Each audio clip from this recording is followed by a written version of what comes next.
tayo para pakinggan? Hindi po ako. Amen. Ako utusan lang ng Diyos. Yung inihanda ng Panginoon para sa ating lahat. Upang tayo po ay lalong magtumibay habang tayo natin nag-ibig sa Kanya. Amen. Amen. Pag-aalala natin, nakikita natin sa unang Korinto 4:20. So basahin po ng lahat, yung nasa screen, ang simulan. For the kingdom of God is not in word, but in power. Praise the Lord. So for the kingdom of God is not in word, but in power. Kung yan lang ang babasahin natin, ano po kaya naiisip natin? Kuya Ted. Ano naisip natin, Brother Ted? For the kingdom of God is... Ano yung unang muna iisip? Kaharian ng Diyos? Hindi lang salita ko sa kapangyarihan. Nag-alog ko lang. Ika tatay. For the kingdom of God Pangyarihan. kapangyarihan. For the kingdom of God is not salita ng Diyos.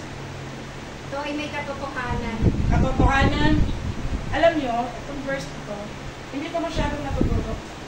Unlike Bible reading, ama. Sa church, magbasa ng Biblia. Macho po, yan, madalas yan. Oh, kasi hindi lamang sa tinapay mabubuhay ang bawat tao, kundi sa bawat salita lumalabas sa bibig ng Diyos. Amen? Oh.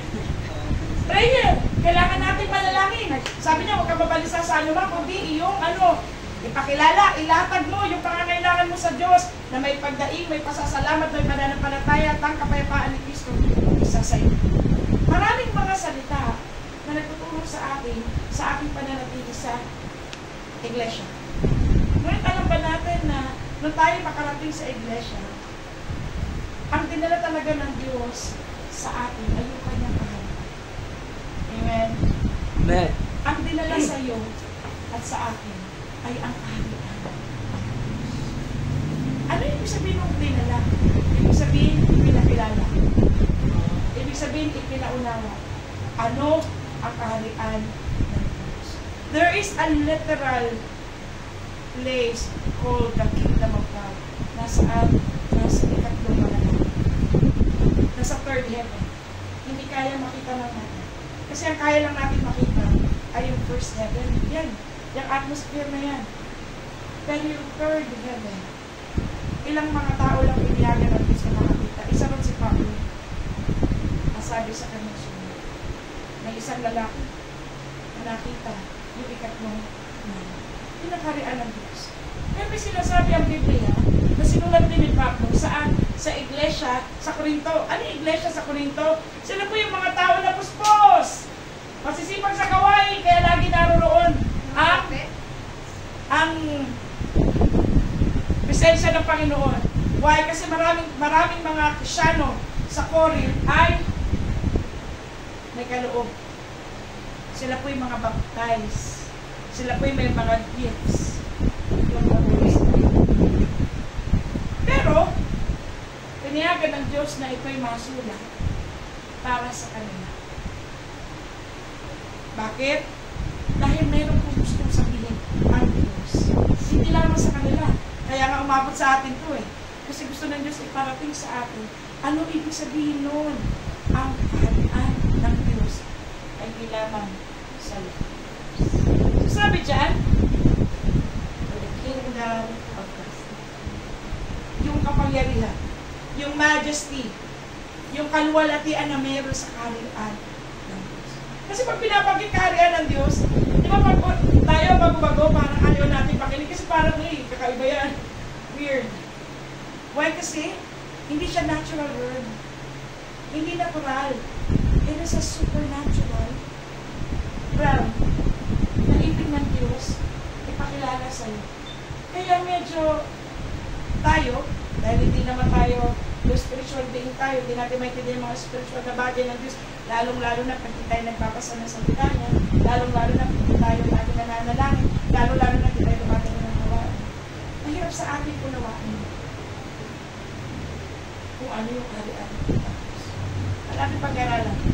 Ito yung Tagalog. Masahin niyo yung Tagalog sa umaga, simula sa pagkat. Sa pagkat ang kaharian ng Diyos ay hindi sa salita, kundi sa kapangyarihan. O Sige, Tagalog na. Oh, Sister. Kasi ano naiintindihan mo dyan sapagkat nakalihan ng Diyos. Ganyan din yung sinabi. Ano ba yung sinabi mo? Tagalog mo lang. Ganyan. Praise the Lord. Sino po naniniwala dito na nasa inyong kaharian ng Diyos?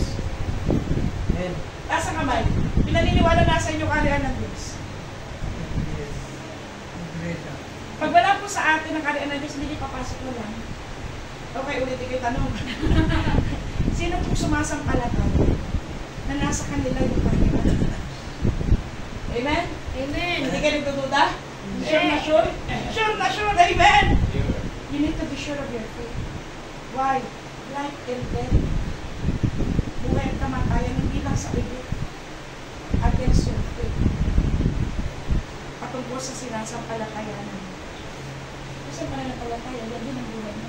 Kasi kung anong pinaniniwalaan mo, dyan nalakad ang kurso ng buhay.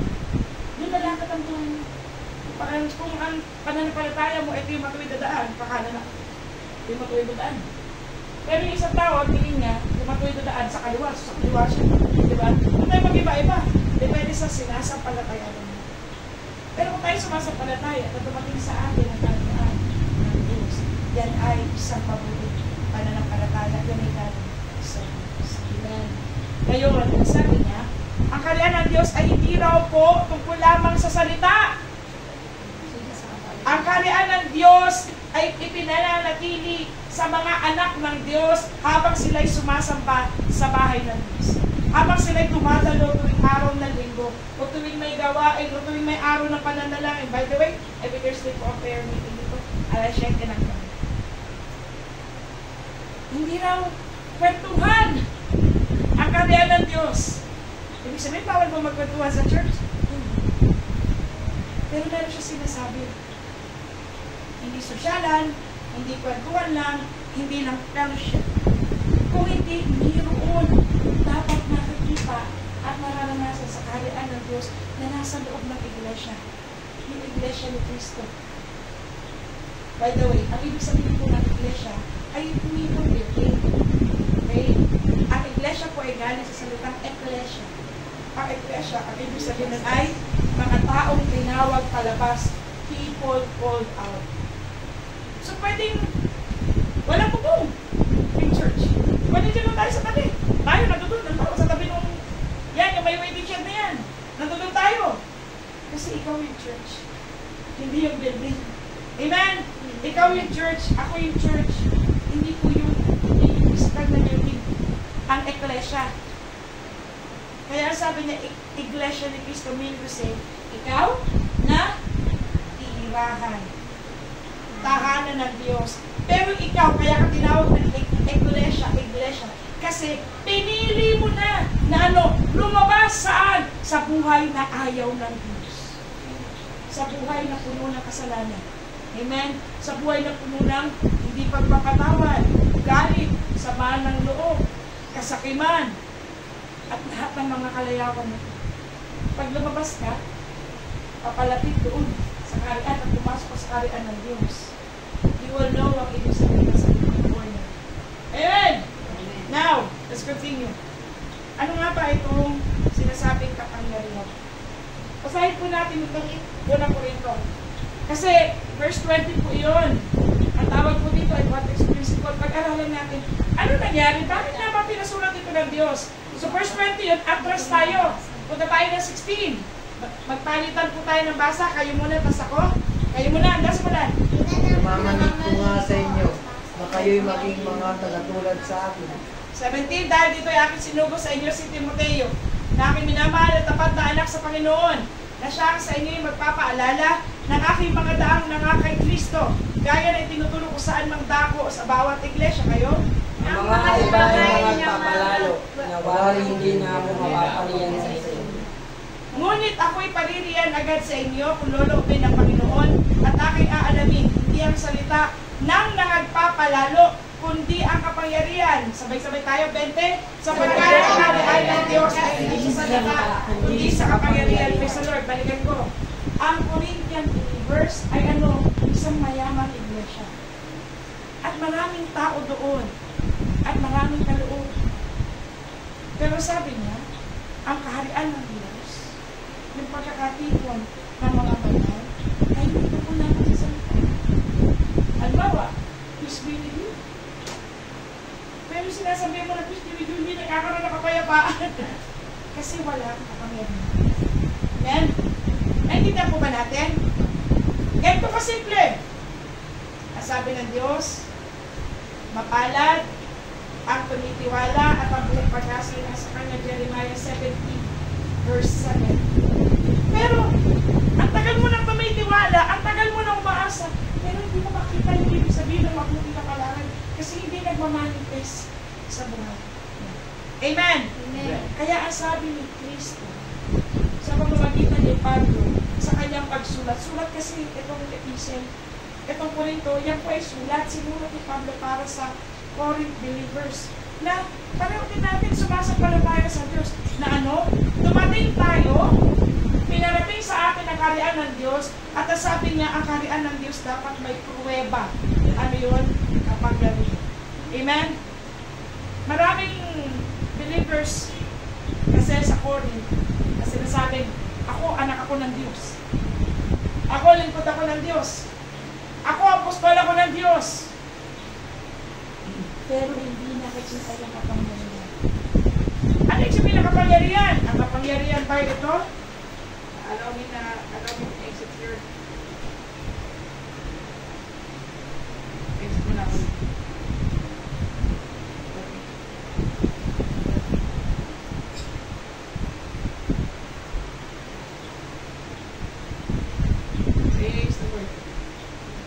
Dito muna tayo sa Red Sea.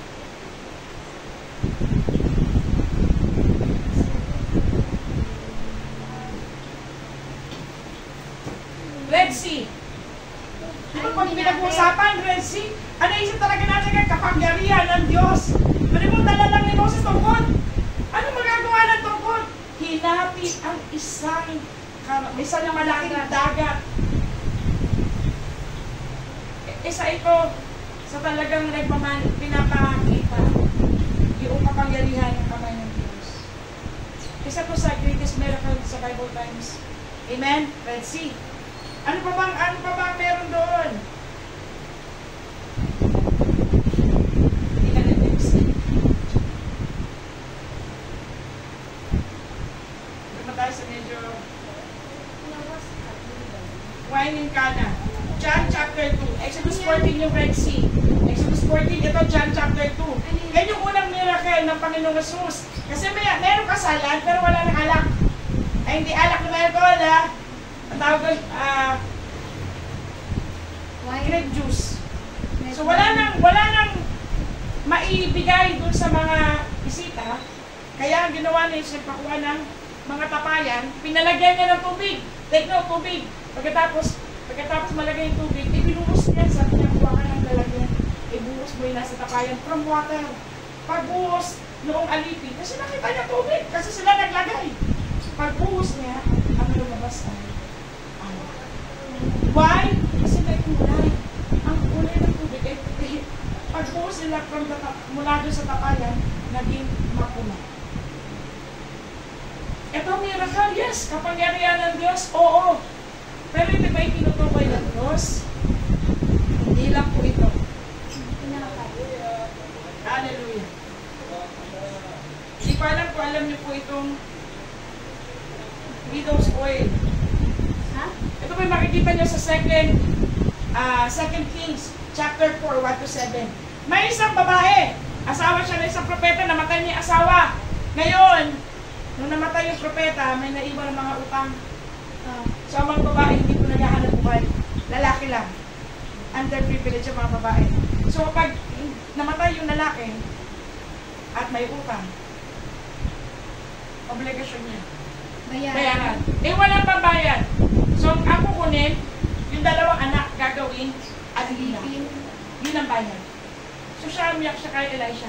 Sabi niya, Eliseo, naalala mo ba yung aking asawang propeta na kasama mo? Namatay na siya, pinag-iwan siya ng utang.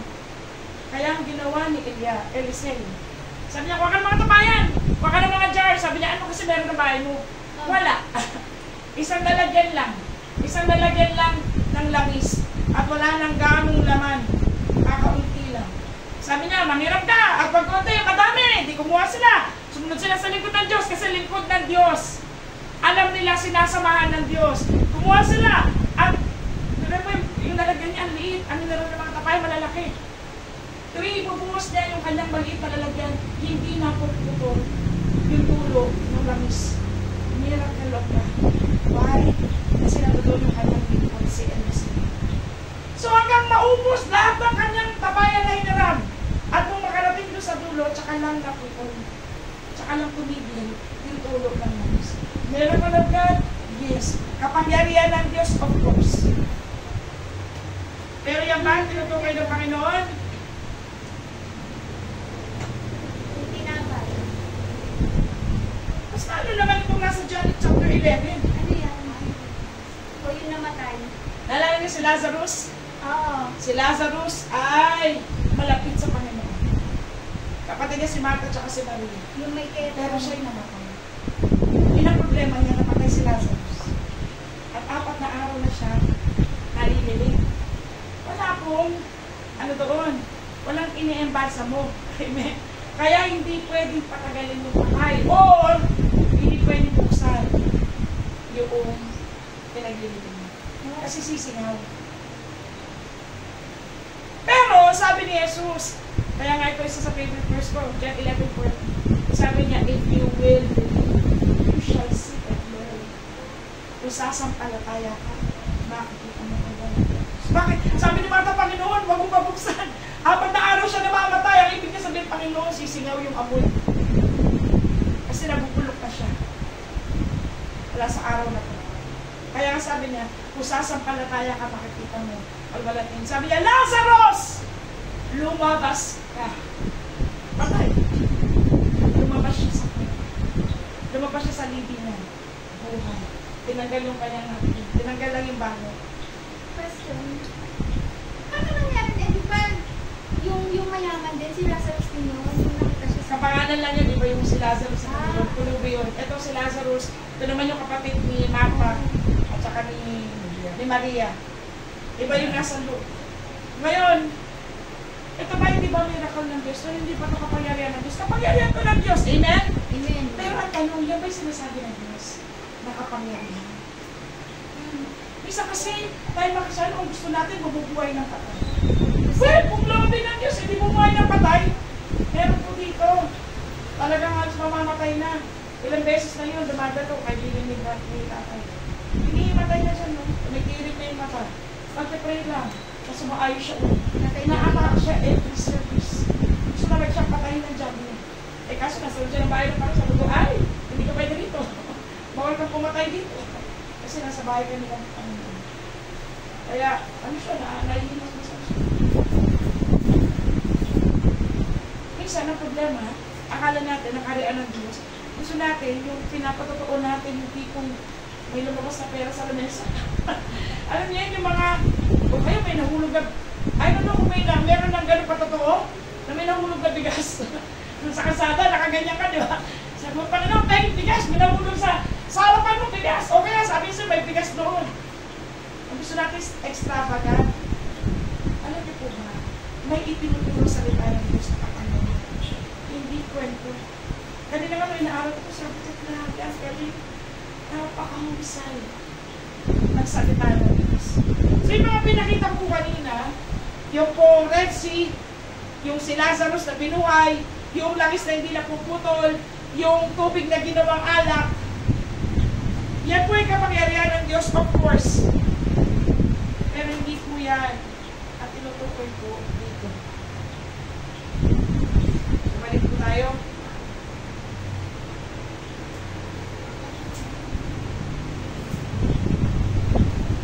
Hallelujah. Hindi raw po siya tungkol sa salita at kwentuhan lamang. Ito ang sabi ng Ephesians chapter 1, 19 to 21. Pwede po basahin yung Tagalog sa baba? At kung, andasin mo lang.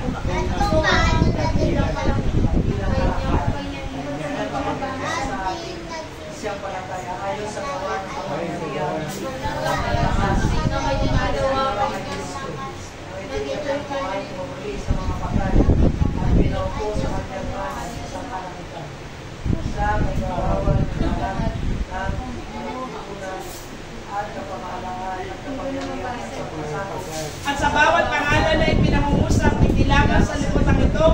Hindi naman sa darating. Kung hindi naman kita, pwede kong kumuha ng panahon.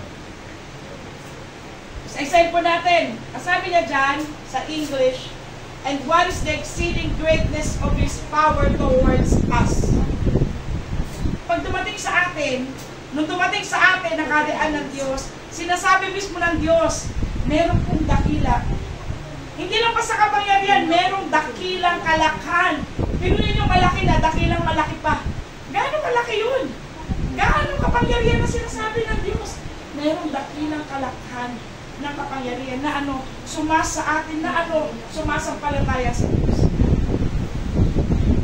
Ang kaharian ng Diyos ay dapat mapuno ng mga babae at lalaking sumasampalataya na may ibinigay talaga ang Diyos na kapangyarihan sa atin. Ano yun? Ang sabi niya dyan, na kanyang ginawa kay Kristo, na nang ito'y kanyang buhayin maguli sa mga patay at pinaupo sa kanyang kanan sa sakalangitan, sa kaibabawan ng lahat ng pamunan, kapamahalaan, kapangyarihan, pagkasakop sa bawat pangalan ay pinangungusap, hindi lamang sa sanlibutan ito, kundi naman sa darating. Yung kapangyarihan na bumuhay kay Kristo. Kasi po si Kristo ay tao. Doon nasa ibabaw ng lupa. Kasi pag pinasa po natin ang Efeso, sabi niya, hinubad niya yung kanyang pagka-Diyos. Ano yan sa kanya? Kasi nagkatawang tao siya. Hindi ka na pwede magkatawang tao kung tao ka na eh. Kaya naman, wala po sa nagkatawang tao. Hindi siya pwedeng naging tao siya kasi nagkatawang tao siya eh. So, from God, from deity, mula sa pagiging Diyos na hindi namamatay, siya po yung nagkatawang tao katulad po katulad natin. Bakit? Kasi gusto ng Diyos, iligtas tayo mula sa parusa na kasalanan na tinatawag na kamatayan. Hindi kamatayan dito, kasi lahat tayo mamamatay. Kundi kamatayan, tungkol sa atin na ito. Doon niya tayo gusto iligtas. Amen! Ngayon, sinasabi ng Diyos sa iyo at sa akin, ang kaharian ng Diyos na dumating sa atin ay hindi kwentuhan, hindi salita lang. Kristyano ko, matagal na akong Christian, tagasunod ako ng Diyos, kilala ko ang Diyos. Di ba salita ito? Amen, salita. Pero ang sabi ng Diyos ay ito, kung maiintindihan mo lang, kaano yung kalakhan, yung dakilang kalakhan na kapangyarihan na ibinigay sa iyo ng Diyos, na siya rin kapangyarihan na bumangon kay Yesu Cristo. Si Jesus namatay. Paano siya nabuhay? Ang ginamit ng kapangyarihan ng Diyos. E tignan na sabi niya, yung kapangyarihan na nagpamangha sa mga tao 2,000 years ago, eh siya rin kapangyarihan na nasa iyo. Siya rin kapangyarihan na nasa iyo. Imagine, naiintindihan po ba natin? Mga kapatid, ang sabi niya yung kapangyarihan na bumuhay kay Kristo, yung siya rin kapangyarihan na binigay sa iyo ng Diyos. Pag hindi ka baka paniwala, nasa kaya yung kapangyarihan niya. Ito po yun. Sahin natin itong kasunod. Efeso. Ito po yung English, po naman tayo Tagalog. Yan, Efeso 3. This is sa 21. Mapalitan po tayo. Kayo po mauna, ang simulan. Upang inapagkaloob niya. Ayon sa kayamanan ng kanyang kalwalhatian, na kayo pala kasi nakapangyarihan sa pamamagitan ng kanyang Espiritu ng pagkataong loob. 17, na si Kristo ay manahan sa inyong mga puso sa pamamagitan ng pananampalataya upang kung kayo'y magugat at magtumibay sa pag-ibig, kayo ay lumakas upang sa matalastas pati ng lahat ano ang luwang? Haba at ang taas at dilim. Hallelujah.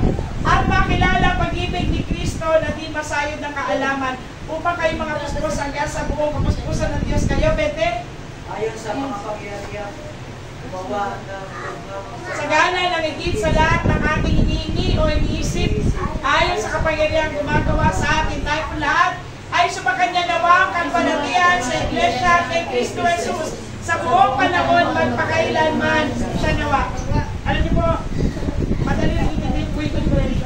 Hayaan niyo po, nabasahin ko po sa inyo. That He would grant you na ipagkakaloob. Sabi niya, according to the riches of His glory. Ayon doon sa kalakihan ng kanya kayamanan.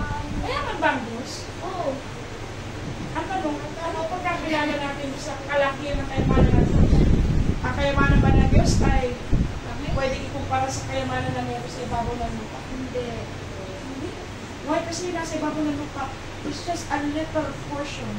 Napakaliit ng bahagi ng kayamanan ng Diyos. Why?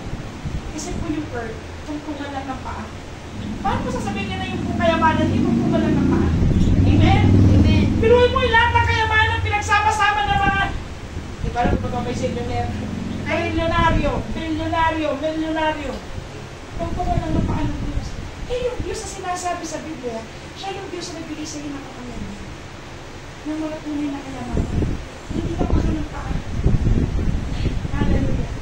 Kung naiintindihan lang natin ito sa salita ng Diyos, hindi lang tungtungan ng paa, kundi ito po kung mga kayamanan na ibinigay kanino?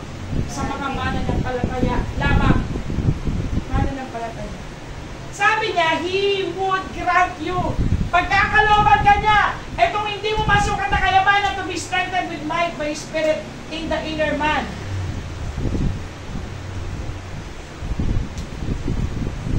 Sabi niya na kayo'y pala kasi nakapangyarihan sa bigitan ng kanyang Espiritu sa pagkataong loob.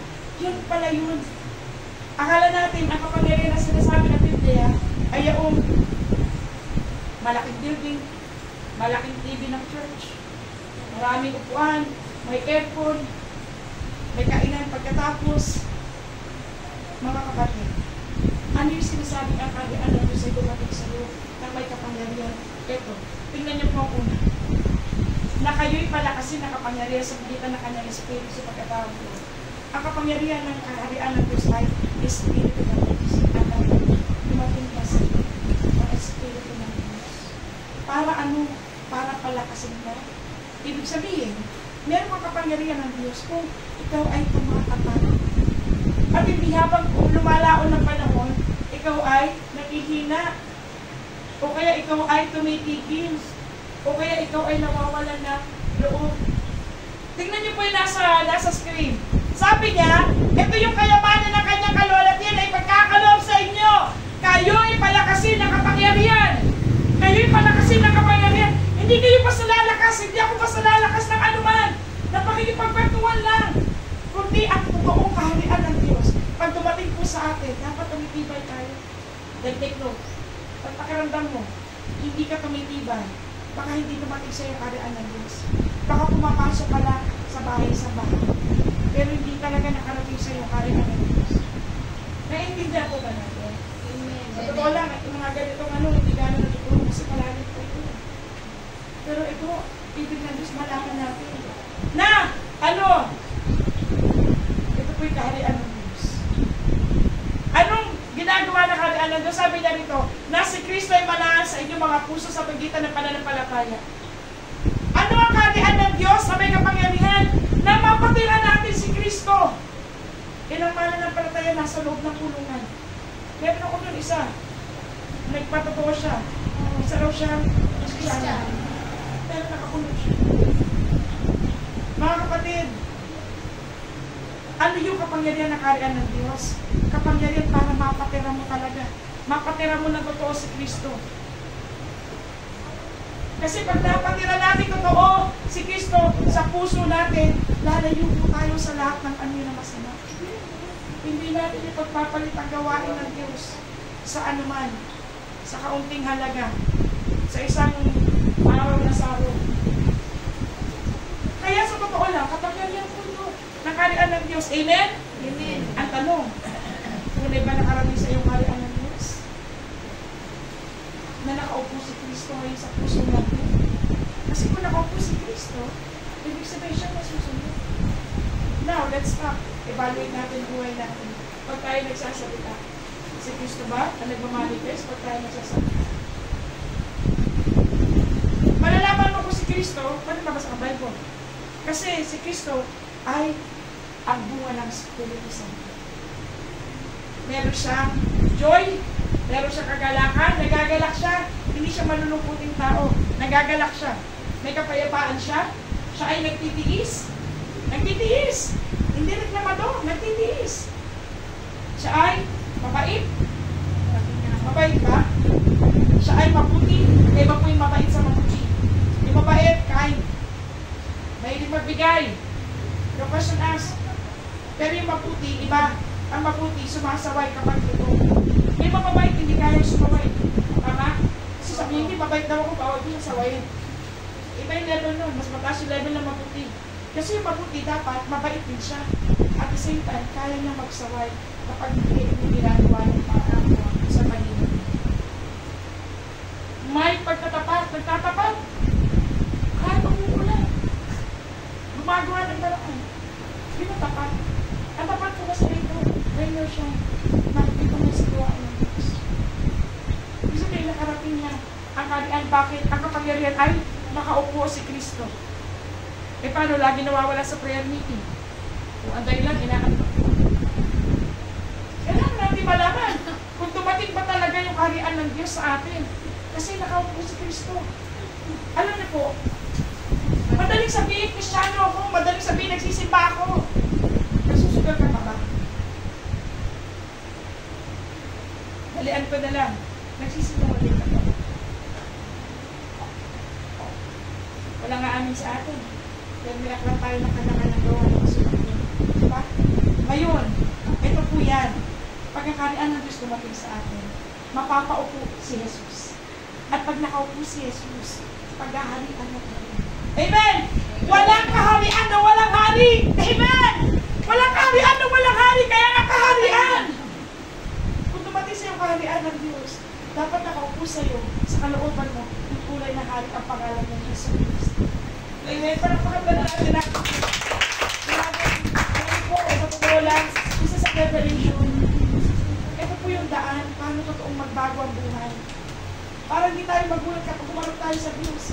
Naakala natin, Kristyano tayo. Yung pala si Jesus walang luklutan sa buhay natin. Kasi hindi pala talaga nakarating yung kaharian ng Diyos. Pumasok na tayo sa church. And that's different. Amen? Amen. Iba yung church goer ka. Iba yung taga-putas ka lang na upuan. Why? Lagi ka na nakaupo. Darating ka, uupo ka sa gawain. Pagkatapos na yung gawain, papalapag ka, tatayo ka, mga gagawin, lalabas ka. Kaya, atam-tam niya, taga-butas ng upuan. Walang manifestation ng kaharian ng Diyos. Ang unang manifestation, dapat nakaupo si Kristo. Amen. Nakaupo si Kristo, kaya nangyayari yung number 1. Sabi niya, sa kapangyarihan nino, noong nakaupo sa puso mo ay, ikaw ay magkakaroon ng kalakasan na kayo'y palakasin sa inyong pagkataong loob. Para mag-tiis mo lahat. Alam nyo kasi pag nag-tiis tayo, at ang ginamit natin, yung pag-tiis lang na mayroon tayo, isang araw ay tell you, titigil ka. Naniniwala ko. Isang araw titigil ka. Pero, tingnan nyo si Kristo. Paano niya natapos? How did he pull it off? Paano niya natapos lahat? Mula doon sa iniwan siya ng mga napakalalapit niyang mga alagad. Amen? Yung kanyang mga disciple, may inner circle pa yun. Si James, si John.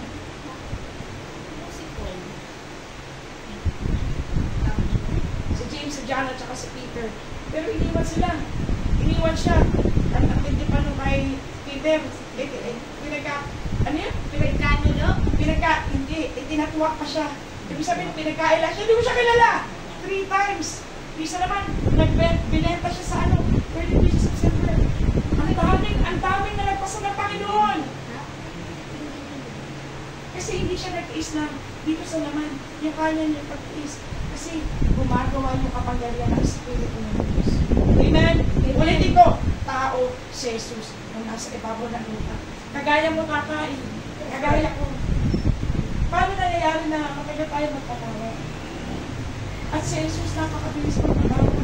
Why? Habang pinako siya, sabi niya, Ama, patawarin mo sila sa kanilang ginagawa, hindi nila nalalaman.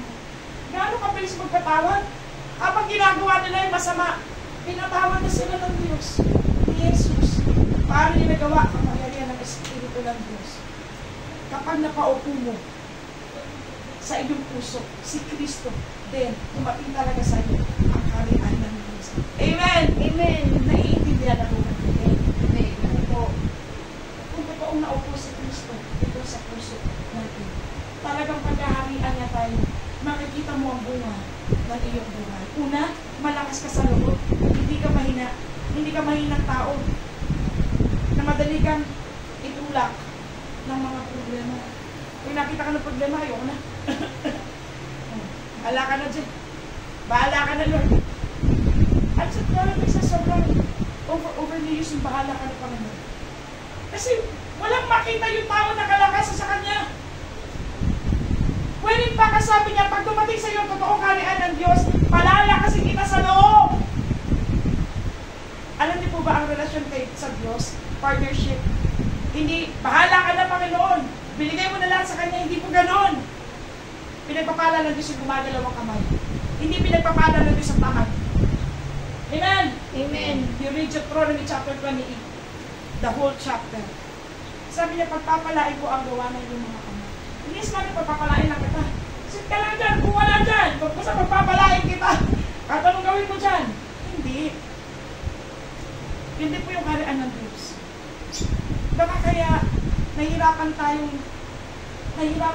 ang Diyos kasunodin tayo.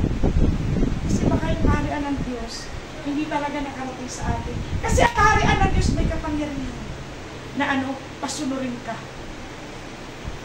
Mga kapatid na minamahal, ilan lang tayo. Napakapalad mo din. Itong salita ng Diyos na nakarating sa atin na nagsasabing, kailangan natin laging manalamin. Because at the end of the day, it doesn't matter kung sasabihin mo sa Diyos, Panginoon, Kristyano. Matagal na ako Kristyano, 19 kopong pa ako Kristyano. Since birth, nasa church na po ako. Ang mga magulang ko Kristyano, doon na po ako pinanganak sa church. Ang tanong, nagmamahan Diyos ba yung kapagyan ng pagiging tagakaharian ng Diyos? Kasi ang kaharian ng Diyos, may isang hari, si Jesus Cristo. At dapat, nakaupo siya doon sa luklukan ng puso.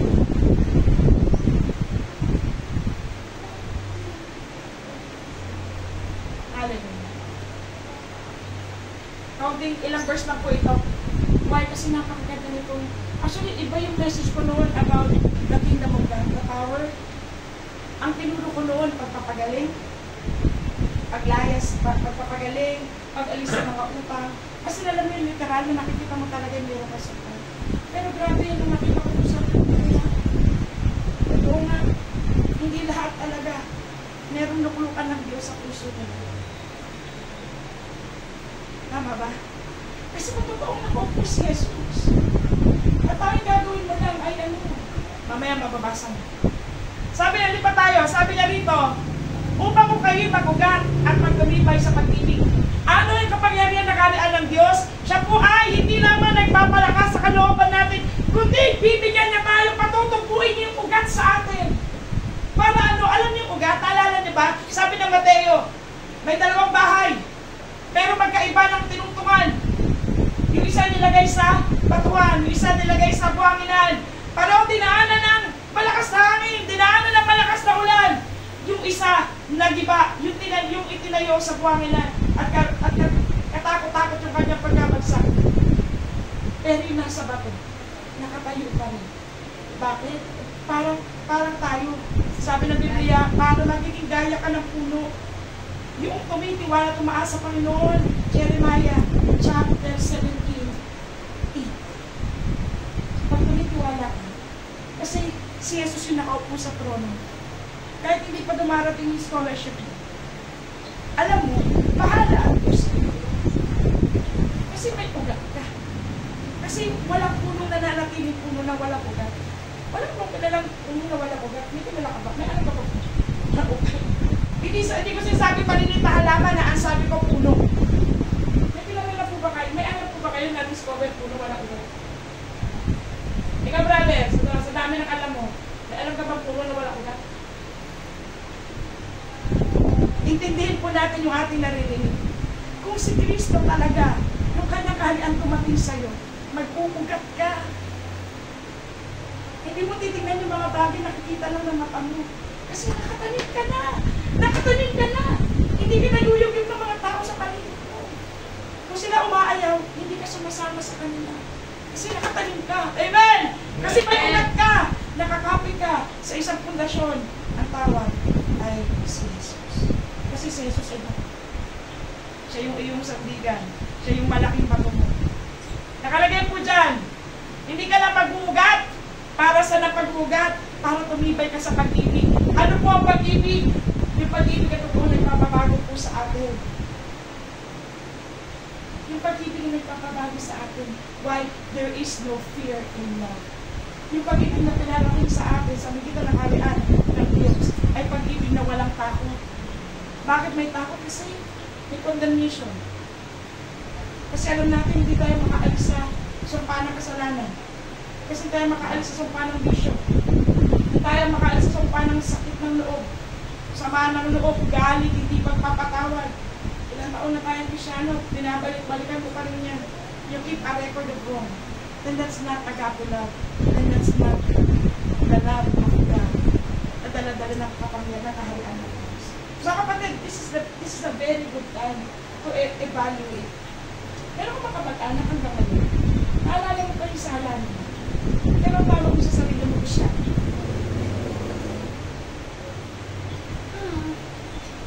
Because dahil unbelievers sila, they tend to commit mistake. They tend to do wrong. They tend to sin. Pero hindi mo yung maintindihan, may isip ko, tao siya, tao din ako, pantay lang tayo. No. Kasi dumating sa iyo kaharian ng Diyos. Nasa iyo yung pag-ibig ng Diyos. Kung totoong dumating sa iyo kaharian ng Diyos, dapat nakatira si Yesu Cristo. As si Yesu Cristo, ang dala niya ay pag-ibig. Yung pag-ibig na totoo. Pag isa tanong ko, meron ka ba kapag-anak? Kaya hindi mo kami napapaka. And I mean, unforgiveness. Why? Kaya kapag inintindi mo sa salita ng Diyos, eto siya. Kahit tumira ka sa church, kahit maglingkod ka sa Panginoon, magkaroon na ng ano yung kilikili mo, katataas mo ng kamay, kahit pagkakalo niyang paa mo, katatayo sa gawain, kahit nakarin mo yan, lahat, siyaran mo dyan. When you have unforgiveness, the Lord will not forgive you. Nakikita pa natin kung bakit kami ng prinsipyo ng salita ng Diyos. Why? Kasi hindi talaga dumating yung kaharian ng Diyos. Pag hindi nakarating ang kaharian ng Diyos, kasi walang hari. Walang hari nakaupo sa puso natin. That's why hindi ka nare-reveal for so many years. Ikaw wala na nakaupo. Wala na yung trono. Hindi lang si Kristo umalis, pati trono niya wala na. For the kingdom of God is not in word, but in power. Ang totoong kaharian ng Diyos ay ano? Ang manifestation na nakatira sa Kristo. At pag nakatira sa Kristo, magmamanifest talaga sa atin. Una sa lahat, madaling magpatawad. Kasi si Kristo ang nakaupo. Pag hindi ka madaling magpatawad, then, sabi po ng John chapter 8 verse 47, ang nakikinig ng salita ng Diyos ay sa Diyos. At hindi kayo nakikinig sapagkat hindi kayo sa Diyos. So, ang Diyos talaga magiging hatol na. Pareho lang din yun. Kaya nga, ang sabi ng Santiago, ang pakikinig ng salita ng Diyos ay gaya ng Panginoon. Bakit? Kasi pag hindi tayo nag-evaluate, kwentuhan ang labas nito. Amen? Magsasalita ako, makikinig kayo, kung may tanong kayo, sasagot ako, kwentuhan ang labas nito. But not establishing God's kingdom. Hallelujah. Si tatay nangingiti. Kung ano nangingitihan niya, ibig sabihin nito. Mga minamahal, ang totoong dinatnan ng kaharian ng Diyos may kapangyarihan. Kasi nakaupo si Kristo. At nagpapalakas ng ating pagkatao loob. At nilalagyan tayo ng ugat. Spiritual na ugat. Para ano? Para tumibay ka sa pag-ibig. Para hindi mo iwala yung pag-ibig ng Diyos. Hindi mo siya iwala. Nasa iba kayo pag-ibig ng Diyos. Kasi yun ang kapangyarihan ng Diyos. Ano di ba kung anong definition ng pag-ibig ng Diyos? 1 Corinthians chapter 13 verse 4. Love is patient. Makapag-isip na ba tayo? Love is kind. It does not envy. Hindi naiinggit. Kasi pag nainggit ka, wala siya yung pag-ibig ng Diyos. Ganun ka simple. Kasi wala yung character ng pag-ibig ng Diyos eh. It does not. It cannot. It does not envy. It does not boast. It is not proud. Hindi mayabang. Hindi nagdi-dishonor ng iba. Sa bahay talaga yun. Hindi nagdi-dishonor ng iba. Yun ang pag-ibig. Nakasama. Dapat doon doon sa puso. Kung totoong dumating sa atin ang kaharian ng Diyos. Hindi nagtatabi ng listahan ng mali ng iba. Keeps no record of wrongs. Hindi pumapalya. Hindi laging nagpupursige. Perseveres. Hindi pumapalya. Love never fails. Pero pag-ibig ng Diyos. Grabe, ang hirap Parang ang hirap. Kasi pag-ibig ang kapangyarihan ng Diyos. Ang kapangyarihan ng Diyos ay nandoon sa kanyang kaharian. Kasi ang ibig niya gawin ay pagharian tayo ni Kristo. Talagang meron siyang luklukan sa atin. Hindi natin babaliwalain ang gawain niya. Nagaya ng inuugali ng iba. Kasi they go to church, pero hindi nakarating sa kaharian ng Diyos. Tuloy ko. Ay lumakas o pamadalas sa pati ng lahat ng mga panagpuan luwag at ang haba at ang taas at lalim at makilala ang pag-ibig ni Kristo. Another point. Ano po yung kapangyarihan ng kaharian ng Diyos? Na makilala natin gaano kalaki, gaano kalawak, gaano kalalim, gaano kahaba yung pag-ibig ni Kristo sa'yo. Pero pa sabi na po tayo ng piano, sino makakaintindi lang? Yung mga nasa langit. Pag nag-usap ang nasa impyerno at ang tagalangit, sasabihin talaga ng tagalangit, grabe na intindihan ko ng gano'n kalaki yung pag-ibig ni Kristo sa akin. Ito pala yung gusto niya i-warning sa akin. Ito pala lugar na ito, na isang tunay na lugar, na ayaw niyang puntahan ko. Kaya lang, busy ka. Busy ka sa cellphone, busy ka nagkaroon ng buhay, busy ka ipagpatuloy na yung pag-aaral mo, busy ka sa maraming bagay, ang mga bata, busy maglaro. At hindi maintindihan, at they go to church. Hindi maintindihan anong pinapaliwanag ng pastor. Gaano pag-ibig ni Kristo, na inaakay tayo lalong magbabad sa presensya ng Diyos. Bakit? Para lalong ma-establish, para lalong yung matatag yung kaharian ng Diyos sa atin.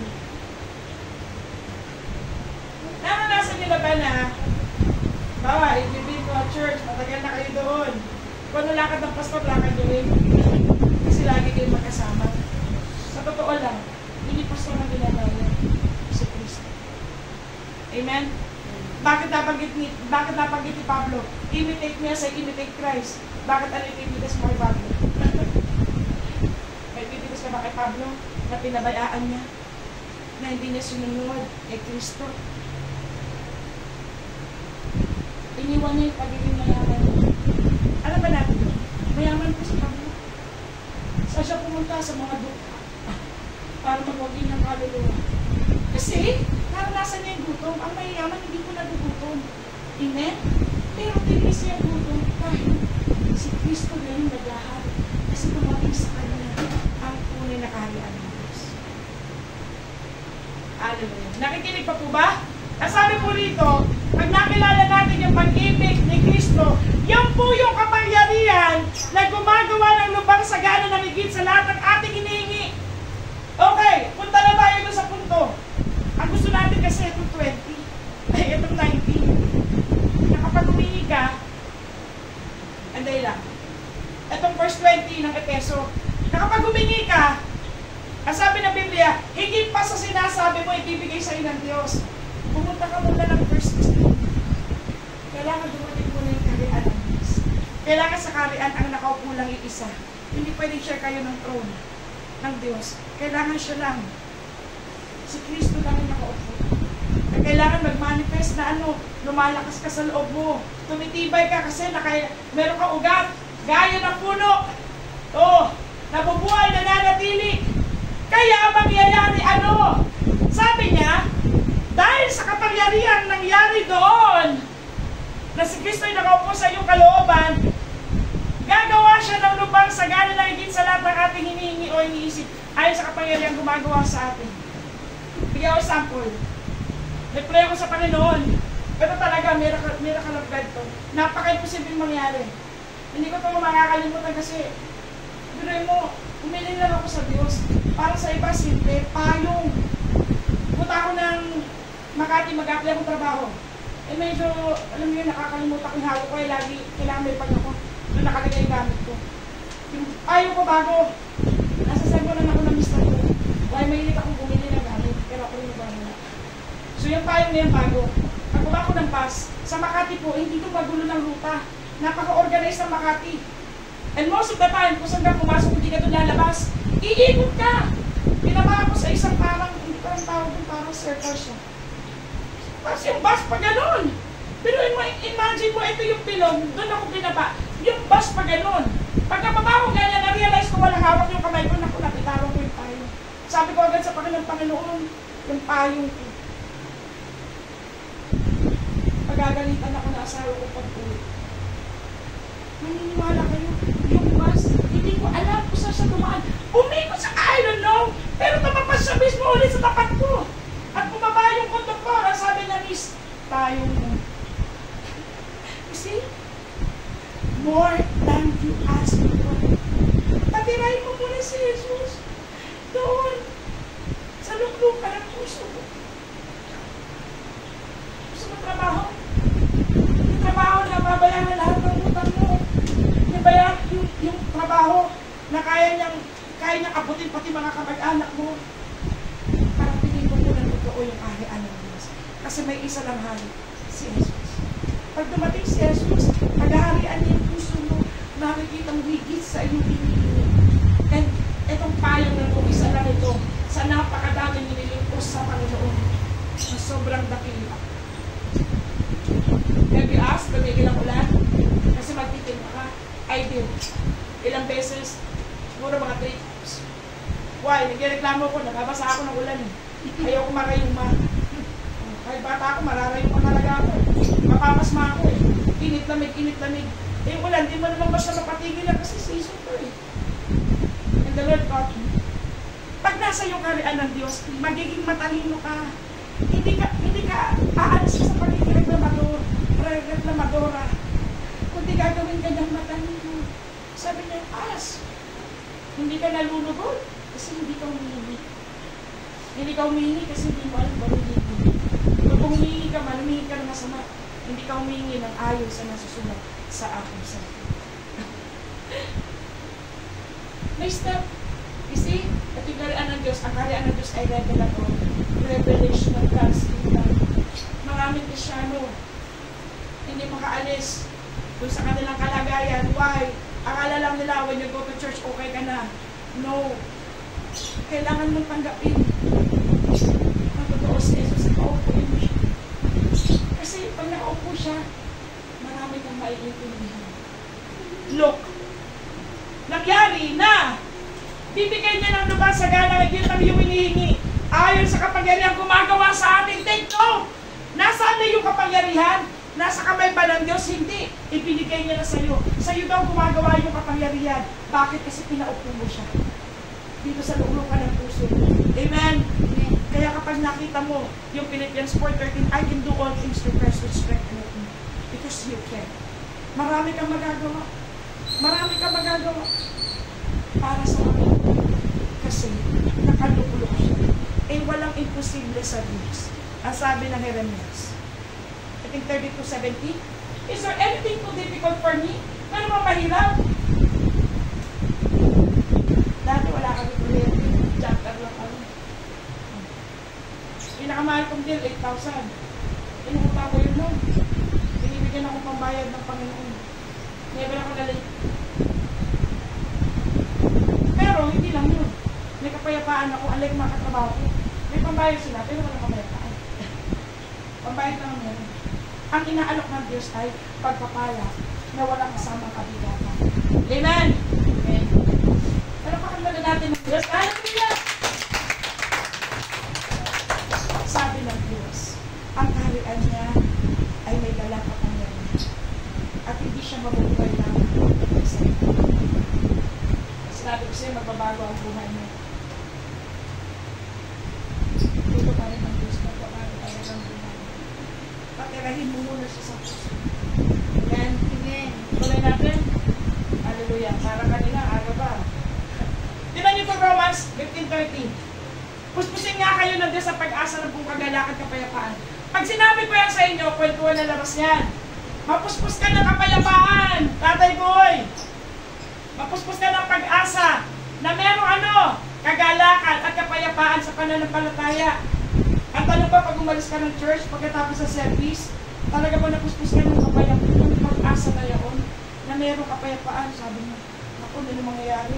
Parating na yung Meral. Ano mangyayari? Parating na yung Manila. Ano? Manila Water. O kaya nakupano tuition din ang anak ko. Nakupano yung utang sa tindahan. Pinuputan na ako sa bahay. See? Paano may sakit ako? Paano na ako may sakit ako? Mga minamahal. Kahit itong paglalagay, sabi niya, look at, tinan niyo po yung salitang ginamit. Now the God of hope fill you. Hindi ka niya bibigyan ng kapayapaan. Patitirahin niya yung pag-asa na may dalang kapayapaan at pananampalataya sa iyo. Kasi ano yun? Kapangyarihan ng kaharian ng Diyos. Dumating naman sa punto na nagkawag na trabaho sa masahod. Ay, kung anong kailangan, binabayaran. Hindi ko gano'n nagpo-compensyon ng oras na po. Pero kung nahayaan ko kasi kilala ko ang Diyos. Pag ginamit mo yan ng tama, hindi ka mauubusan. Nalala niyo yung langis. Kung gagawin ng alila yung mga anak, anong meron yung babae? Tinanggap niya yung patotoo ng lingkod ng Diyos, si MC. Ang sabi lang niya ito, pero kung meron ka bang ano? Kung meron ka, sabi niya wala. Meron lang ako maliit na monte. Meron lang siya, hindi pa siya puno. Kunting langis. Ang kaharian ng Diyos ay galing na sa walan. Nakita mo ang buwan mo na ito. Mula sa lahat, kasi napupus-pus ka ng kapayapaan galing sa pag-asa kay Kristo. Na ano, hindi ako mananatiling ganito. Hindi ako mananatiling ganito. Alam mo, normal ang maki dahil sa salita ng Diyos. Pero hindi normal, Kristyano ka na, api ka sa mga kamag-anak mo dahil sa wala kang pera. That's not normal. That's not normal. Because in the kingdom of God, may isang hari, si Jesus. At si Jesus, pag-aari na lahat. Amen! Take note of this! Kung ang kanya ng Diyos ay dumating sa iyo, sapagkat inimbitahan mo si Jesus na tumira sa iyong buhay, at siya na nakaupo, paano hindi ka pa yayamanin ng Diyos? Hindi laging literal, hindi laging monetary, hindi laging pera. Pero marami siyang kaya ibigay sa'yo na totoong kayamanan. Tingnan mo yung kapayapaan, nanay. Kasi kung totoo na ang mga mayayaman may security dahil sa kayamanan mo. Bakit sila kumukuha ng mga bodyguard? Bakit sila natatakot mo sila? Kasi wala security sa money. Amen? Pero may security kapag galing sa Diyos. Pag galing sa Diyos. Kasi hindi ka niya bibigyan ng bagay na dadalhin sa masama. Bibigyan ka lang ng yaman. Makakainan mo lang. Para ano, magkaroon ka na satisfaction. Look, let's go to Timothy. Because the love of money is the root of all evil. Kaya hindi totoo, gagawin kang milyonaryo ng Diyos, I doubt it. Yan ang naiintindihan ko sa Bible. Hindi ka na gagawin milyonaryo. Tapos alam mo yun, mag-alabish ka lang ng sarili mo. Possible, payamanin ka niya. Kasi yan ang calling mo. Maging tagapagbigay sa mga wala. Pero kung yumaman ka, at pagkatapos, ay hindi nakarating sa iyo yung kaharian ng Diyos, dadali mo siya sa kung saan ang mabilis nawawala. Kasi ang pagpapala ng Diyos ay pagpapalang nananatili at walang tingin. Pero ang tingin natin na pagpapala na mabibigat, mabilis nawawala. Yung mga kamataya pa sila doon. Noong bata ako may shift test. I don't know kung may shift test ka. Malalagay Christian ako, hindi pa ako nag-walk. Why? Kasi talaga pinagdag ko yung sarili ko sa salita ng Diyos na mapala, ang tumitiwala at ang buong pag-asa rin sa Diyos. Yun ang tinayaan ko.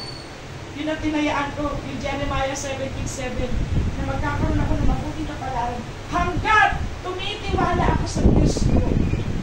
Na Diyos mo rin. Hanggat umaasa ako sa Diyos ko na inaasahan mo. Amen! Mga kapatid, sabi niya, ito yung kapangyarihan ng kaharian ng Diyos. Pag ikaw ay totoong dinagda ng kapangyarihan ng Diyos, mapupuspos tayo ng pag-asa. Amen? Mapapatira mo yung Diyos sa buhay mo. nung pandemic, pag narinig mo yung salita, uy, wala nang mabili. Naalala niyo ba yun? Yung mga balitang wala nang mabili? Pag gantong oras ka na, lupas ka na. Tinatapat ng Diablo linggo. Ala, meron dito dumadaluway. Nauna na sa grocery. Sabi ko nga, ay, alam ko na kung nabasin. Tinanggap nito.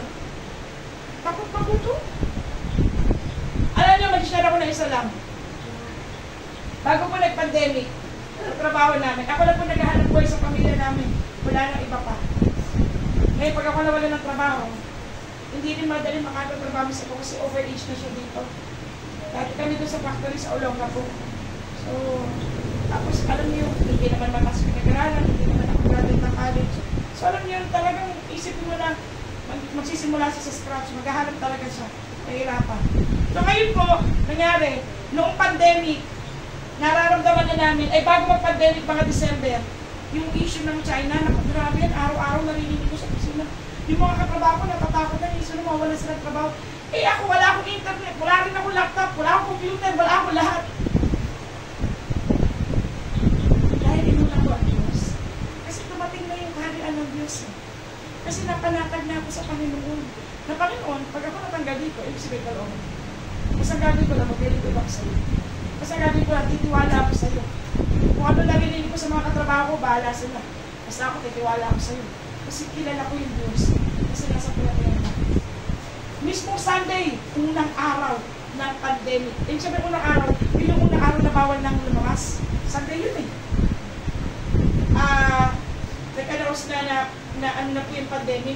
Hinahanap ako ng boss ko, hindi ko alam kung bakit. Sabi ko talaga, boss, alam mo naman pag Sunday, hindi commitment ako sa church. Alam mo, pag Sunday, naglilibot ako sa church. Sabi niya, Mickey, where are you? Sabi ko, lingko pati nahanap ako nito, lalo ng pasok.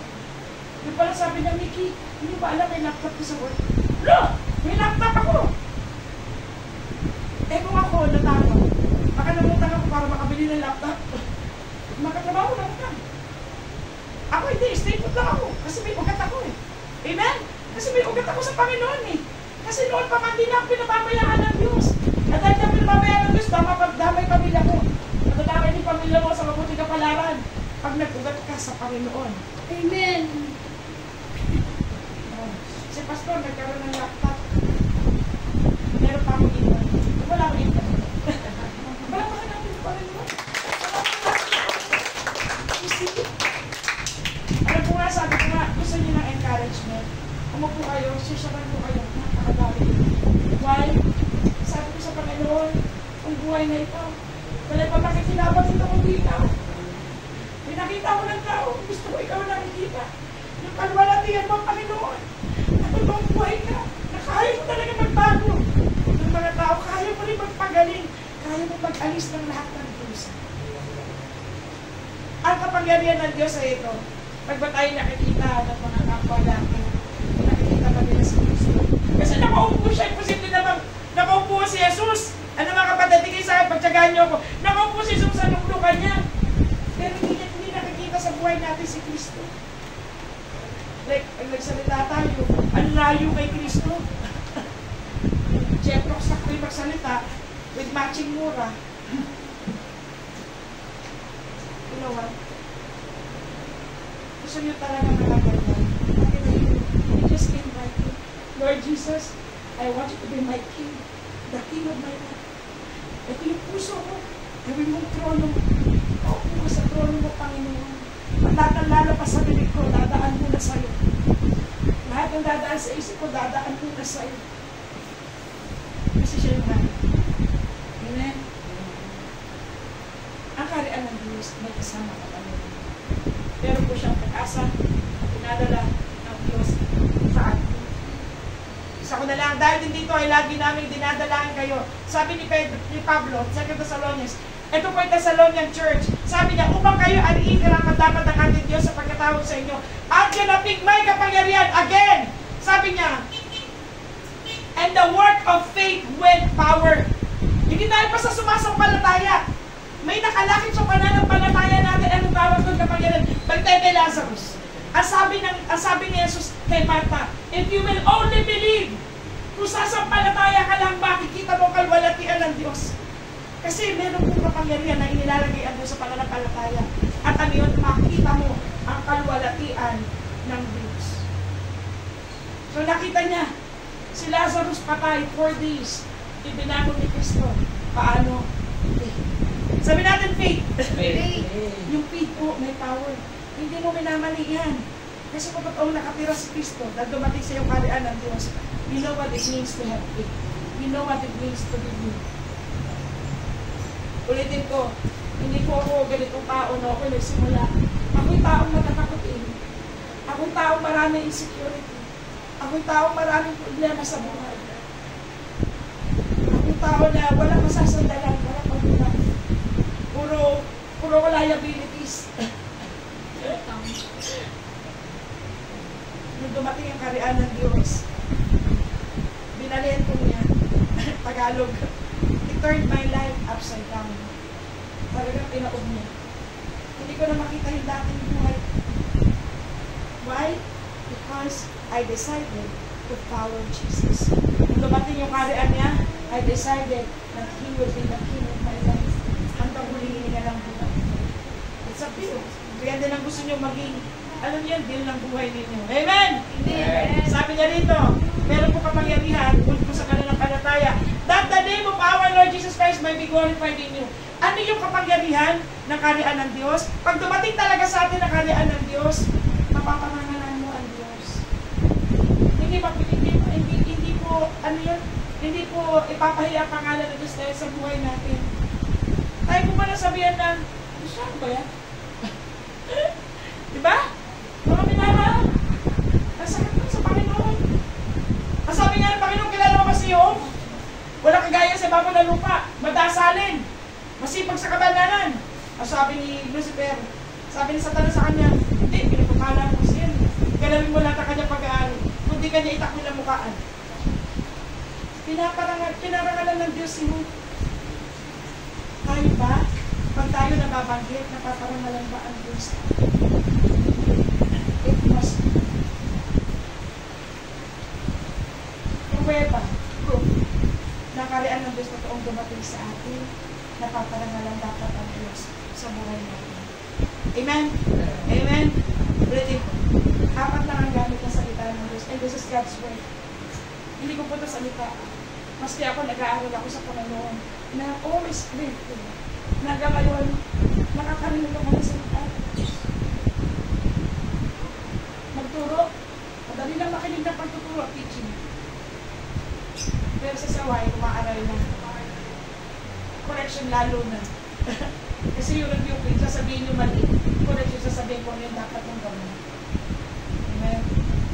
Ako, may nireview ko eh. Gusto niya gumaling, nagsasama. Parehong babae. 10 taon na. Sabi ko, hindi na pag-pray. Kasi wala, sayang yung prayer. Alam ko naman kita pa to. Why? Kasi yung buhay yung ganyan. Sabi ko, mahal mo siya, iwalayin mo. Namatay na siya. Ang cancer. Stage 2 ako nag-start. Nung siniran ko siya. Ang bilis. Umabot ko siya agad pa. Stage 4. Hindi ko alam paano nangyari yun. Tumalit siya ng stage 4. Hindi matatagal. Why? Kasi po review. Kasi po correction. Mga minamahal, pag dumating talaga sa iyo kaharian ng Diyos, mamahalin mo correction. Kasi ang Ama, ang kanyang mga minamahal, didisiplina na. Amen? Pag di tayo didisiplina ng Diyos, magiging pakalat-kalat tayo. Hindi tayo maging kagamit-gamit kay Kristo. Amen? Kaya mga minamahal, itong gamit ka sa salita ng Diyos, itutuloy ka sa walang kasasala sa ikatitibay para magugat tayo. Hallelujah! Praise the Lord! Yun na po yung muli. Balik po tayo. Dumating na po ba ang kaharian ng Diyos sa atin? For the kingdom of God is not in word, but in power. Amen? Tayo po natin. Excuse me. Yung lahat ng sinabi mo, nabasa ko yan sa libro. Dahil magkaibang libro, exactly the kingdom of God is within you. And God is within you. Exactly ngayon nandito. Hallelujah. Sabi niya,